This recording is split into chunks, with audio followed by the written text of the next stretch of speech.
Bab 073. Sama pacar sendiri masih ajak aku, gerutu Raihan lalu menjauhkan tangannya. Naya menunduk sambil mengambil ponsel dan memberikannya pada Raihan. Sekalian buka kuncinya, ucap Raihan.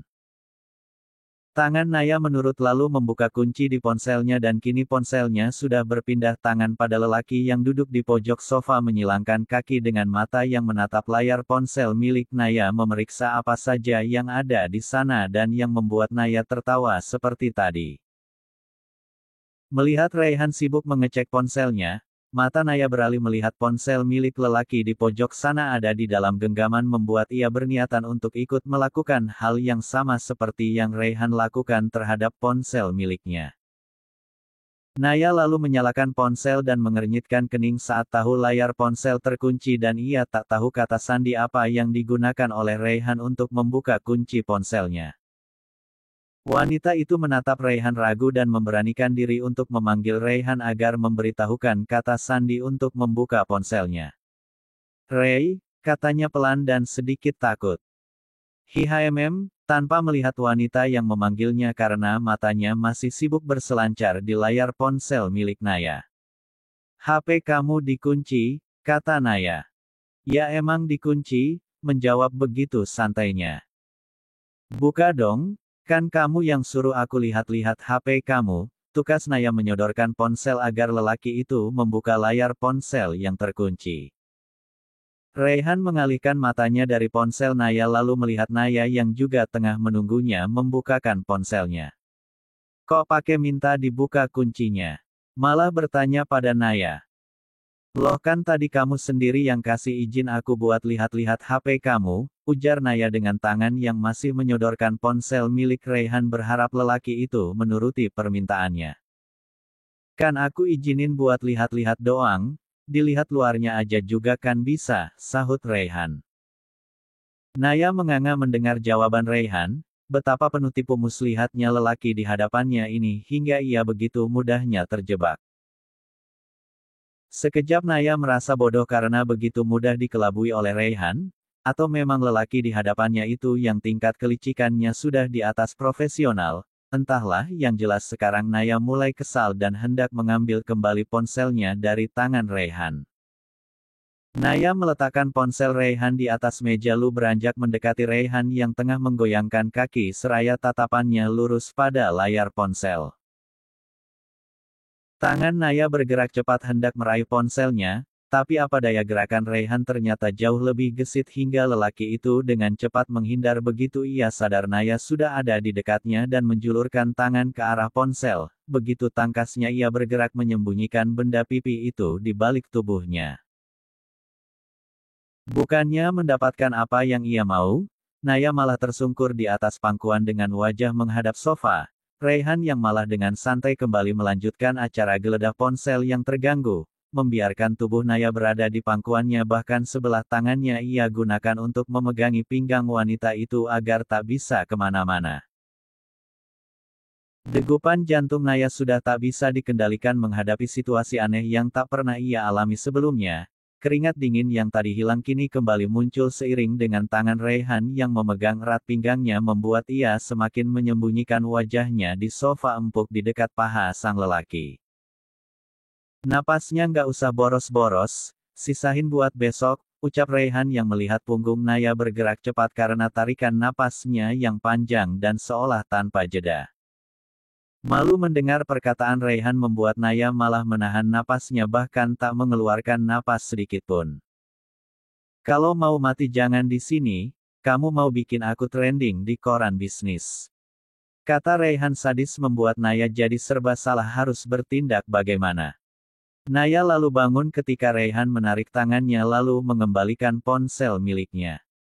"Nanti malam ikut saya," katanya kemudian seraya pindah ke kursinya membiarkan Naya duduk tegak di atas sofa. "Kemana?" bertanya sambil melihat ponsel. Memeriksa apakah ada perubahan yang Raihan lakukan pada benda pribadinya itu. "Pilihin calon istri," menjawab asal bahkan menahan tawa saat melihat Naya cemberut seraya meremas ponsel di tangannya. "Sana kerja," mengusir Naya padahal sejak tadi dialah yang menahan wanita itu di dalam ruangannya. Naya bangkit dari sofa lalu beranjak keluar, akan tetapi langkahnya tertentu ketika menyadari handle pintu bergerak menandakan ada orang yang sedang berusaha untuk membuka pintu namun tidak bisa karena pintu memang dikunci oleh Raihan dan kuncinya pun masih diletakkan di atas lemari berkas tak jauh dari pintu. Ray, menengok Raihan. Duduk di sana, menunjuk kursi depan meja kerja Raihan sedangkan lelaki itu dengan santainya melangkah dan meraih kunci dan membuka pintu lalu membukanya dengan lebar hingga terlihat siapa yang ada di balik pintu. Muncullah sosok wajah yang sepertinya baru Naya lihat melangkahkan kaki dengan derap langkah yang membuat Naya sedikit takut, apalagi saat ia melirik sekilas wajah yang terlihat kaku dan keras lelaki yang sudah berumur itu semakin membuat nyalinya menciut. Dan ketika ia mendengar Raihan menyebut lelaki tua itu dengan sebutan papa, sadarlah dirinya bahwa pria tua yang berwajah sangar nan seram itu adalah ayah dari kekasihnya. Dani duduk menghadap Naya yang duduk membelakangi dirinya dengan tajam seperti sedang menelisik mencari tahu siapa gerangan wanita yang ada di dalam ruangan dan hanya berdua saja dengan anaknya bahkan dengan pintu yang sengaja dikunci dari dalam. Kamu selesaikan ini? Raihan memberikan berkas pada Naya agar wanita itu bisa keluar dari ruangannya sebelum Dani mulai mencecar Naya dengan berbagai pertanyaan-pertanyaan bagaikan pelajar yang sedang melakukan ujian. Naya mengangguk lalu menerima berkas yang disodorkan oleh Raihan dan dengan langkah yang pelan karena menahan getaran di kakinya ia melangkah keluar, dan bernapas lega setelah pintu ia tutup membuat Tania keheranan. Ngapain pakai acara kunci pintu segala Nay? Tanya Tania yang tadi bingung ketika akan masuk ke ruangan Raihan memberitahu bahwa ada yang ingin bertemu namun saat menyadari pintu dikunci, sungguh membuat pikirannya melayang kemana-mana memikirkan hal-hal tabu yang tengah dilakukan sepasang kekasih di dalam ruangan.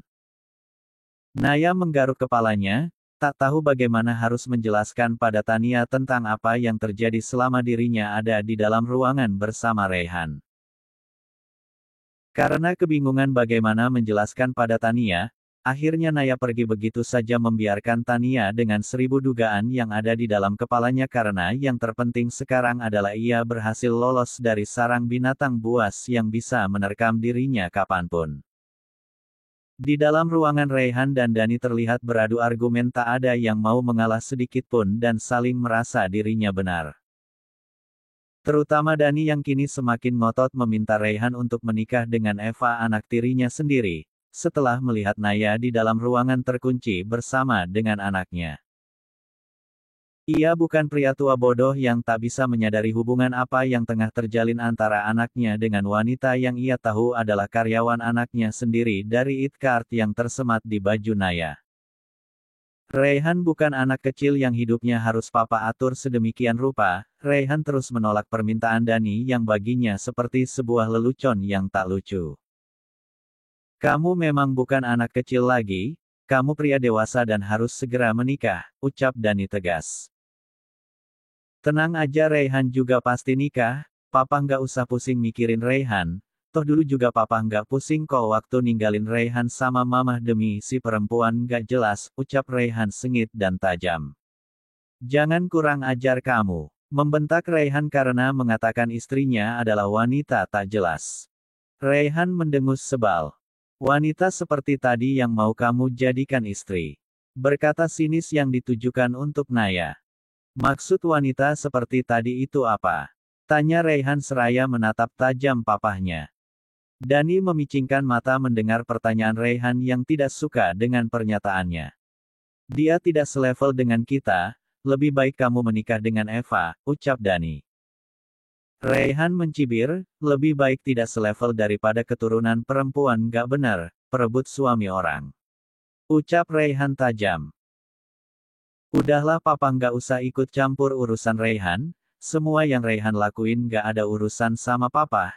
Raihan nikah sama siapa juga terserah Raihan, tapi satu hal yang papa harus tahu, Raihan gak akan pernah ninggalin perempuan yang akan jadi istri Raihan nantinya hanya demi perempuan lain. Raihan gak akan pernah cerai sama istri Raihan nantinya apapun yang terjadi. Kata Raihan tajam dan penuh sindiran seolah memberi peringatan pada Dani untuk tidak melakukan hal apapun karena hanya akan sia-sia nantinya.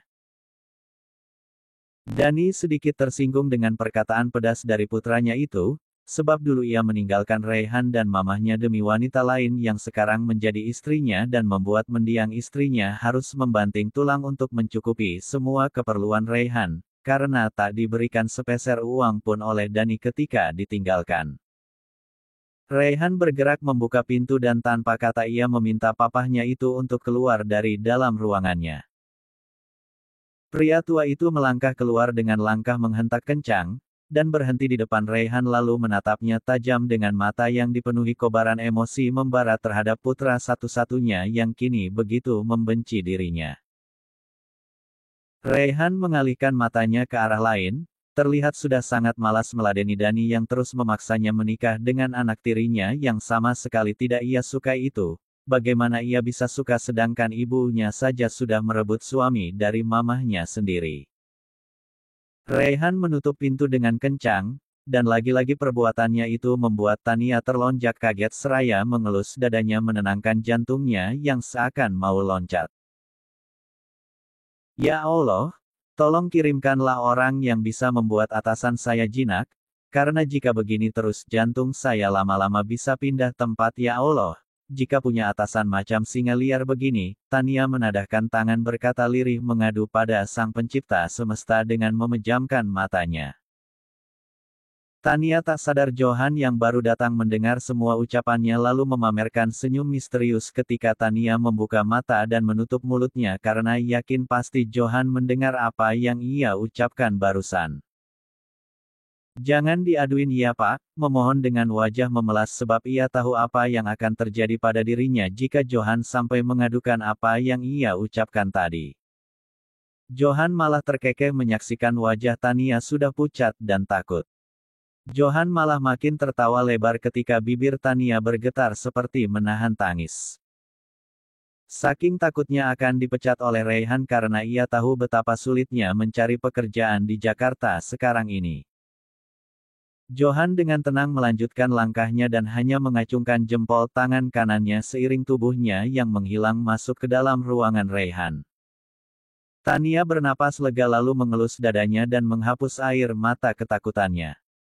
Besok-besok kalau doa waktu salat atau di rumah aja biar aman, kepala Johan tampak melongok keluar mengagetkan Tania yang sudah kembali melanjutkan pekerjaannya. Hampir saja Tania melempar map yang ada di tangannya ke arah Johan karena kaget, beruntung ia tidak melakukannya, karena Johan bisa saja mengadukan doanya tadi pada Raihan karena kesal terhadapnya. Pintu langsung tertutup dari dalam membiarkan Tania yang jadi gregetan sendiri di meja kerjanya karena ulah sang asisten kepercayaan atasannya. Malam hari Raihan dan Naya sudah dalam perjalanan menuju tempat yang hanya Raihan tahu, sebab dari tadi ia tak menjawab ketika Naya bertanya hendak kemana mereka alhasil Naya hanya bisa diam dengan pikiran yang dipenuhi dengan berbagai macam tebakan yang sudah barang tentu tak pasti benar atau tidaknya.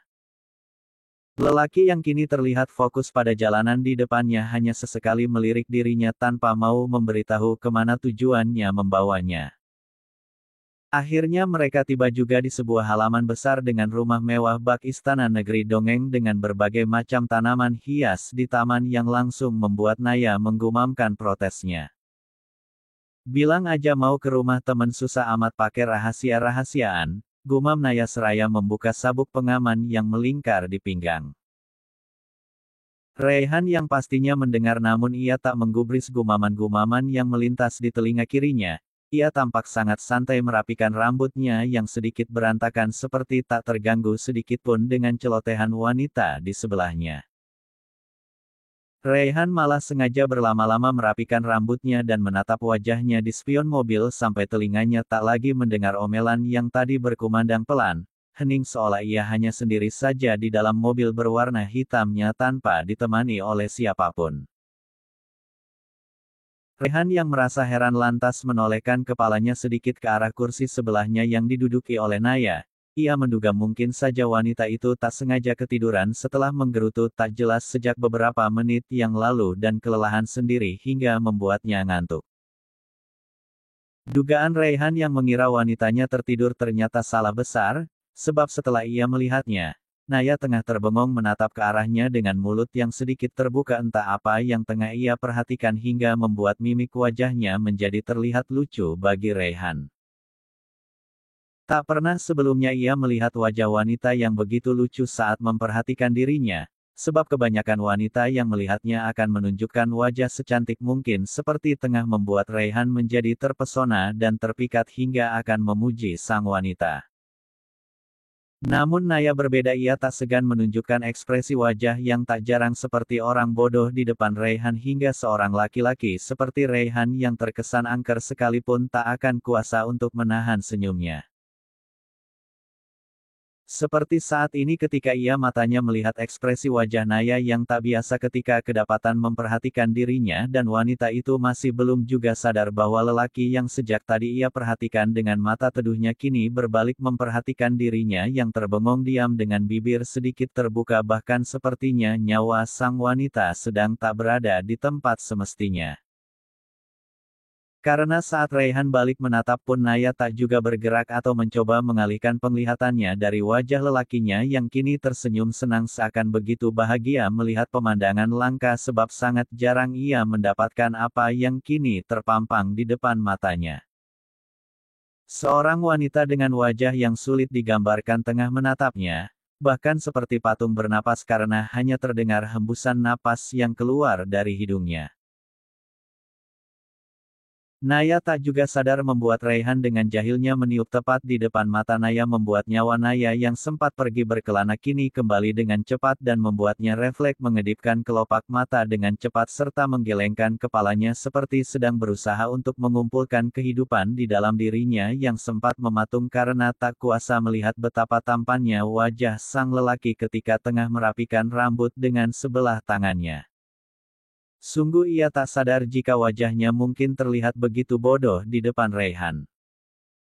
Naya memalingkan wajah lalu memegangi kedua belah pipinya yang sudah berwarna merah bukan lagi pink, karena rasa malu yang teramat dalam. Melihat reaksi malu yang ditunjukkan oleh Naya, Raihan malah merangsekkan tubuhnya ke arah Naya dan wajahnya mendekati wajah sang wanita hingga membuat pipi mereka saling menempel. "Aku ganteng kan?" bisik Raihan bahkan tak peduli dengan Naya yang makin merasa malu dengan pertanyaan yang diajukan olehnya. Naya tak berani membuka mulut, hanya tangannya saja yang bergerak meremas tas yang ada di pangkuannya. Dada Naya bergerak cepat sebab napas yang tak lagi bisa diatur pergerakannya. Raihan menahan senyumnya lalu kembali mengingatkan, berhematlah saat menggunakan napas. Suara serak dan beratnya membuat Naya merinding dibuatnya. Naya yang tak tahan lantas mendorong wajah Raihan dengan tangannya yang terasa dingin di pipi sang lelaki hingga lagi-lagi membuat Raihan tak mampu menahan senyum khasnya yang malah membuat Naya makin tak bisa berkutik melihatnya.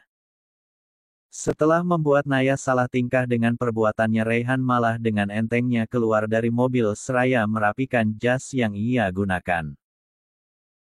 Naya dengan tangan yang masih dingin juga ikut turun dengan pakaian yang sungguh sangat sederhana, sangat berbeda jauh, bahkan bisa dikatakan pakaian yang ia kenakan malam ini terlalu jauh tak sepadan dengan apa yang dipakai oleh Raihan. Bagaimana bisa sepadan jika pakaian yang Naya gunakan hanyalah jeans santai dengan kemeja satin dengan warna peach dengan sedikit hiasan bunga di bagian dadanya.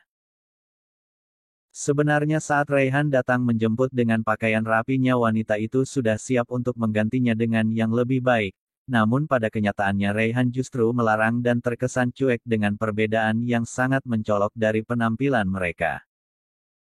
Raihan malah menarik Naya masuk ke mobil seolah mereka sudah sangat terlambat untuk menghadiri sebuah acara, meskipun Naya tak yakin acara apa yang dihadiri oleh dirinya dan Raihan. "Kamu mau ajak aku kemana?" bertanya saat mereka akan memasuki sebuah rumah mewah. "Kan tadi siang aku udah kasih tahu mau ngapain," Raihan menjawab santai. Naya yang sejak tadi memperhatikan sekeliling tempat lantas terpaku mendengar ucapan Raihan. "Kamu serius sama yang kamu omongin tadi?" menatap tak percaya seraya menghentikan gerakan kakinya. "Apa wajahku terlihat sedang bercanda?" Malah balik bertanya membuat Naya makin kesal dan berniat pergi saja dari lelaki yang menyebalkan ini. Mau kemana? Tangan Raihan meraih pergelangan tangan Naya yang hendak meninggalkannya. Kamu kalau mau cari istri, silahkan cari sendiri, nggak usah minta pendapat aku, apalagi minta aku buat pilihin istri buat kamu. Naya menyentak tangan Raihan yang malah tertawa lebar melihat tanggapan yang ia berikan.